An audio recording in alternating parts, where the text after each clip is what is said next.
একে সবগুলার প্রতীক হিসাবে নিলাম। ধন্যবাদ আলহামদুলিল্লাহ সবাইকে। মায়েরা যারা কষ্ট করে নিয়ে এসেছেন, পিতারা যারা কষ্ট করে নিয়ে এসেছেন, তাদেরকে আন্তরিক কৃতজ্ঞতা যে আমি দেখতে যেতে পারলাম না, আপনারা দেখার জন্য তাদেরকে সাথে নিয়ে এসেছেন।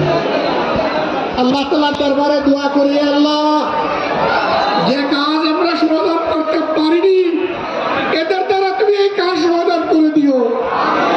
এমন একটা প্রজন্ম আমাদেরকে দান করো যেখানে হযরত জায়েদের মতো সেনাপতি তৈরি হবে, যেখানে ফাতি সুলতানের মতো সেনাপতি তৈরি হবে, যেখানে যুগে যুগে খালেদ সাইফুল্লাহর মতো সেনাপতি তৈরি হবে, নুসাইবার মতো সেনাপতি তৈরি হবে। সেই সেনাপতিগুলো আমাকে আল্লাহ তুমি আমাদেরকে দান করো। সম্মানিত ভাই বোনেরা যারা এসেছেন, বয়স্ক যারা আছেন, বিভিন্ন জায়গায় যখন সাংগঠনিক অথবা সামাজিক কর্মসূচিতে যায়, আমার এই বন্ধু বান্ধব ছাড়া আমার পোষায় না।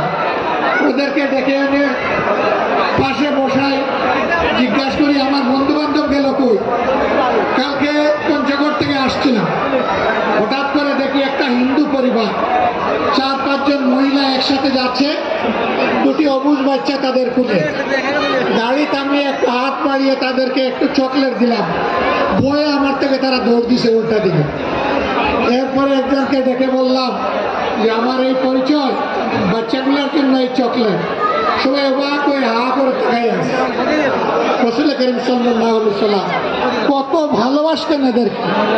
নামাজের সিজদা গিয়েছেন, হযরত হাসান এবং হুসাইন তার ঘাড়ের উপর উঠে তাকে গুড়ার মতো, উটের মতো ব্যবহার করছেন। যত সময়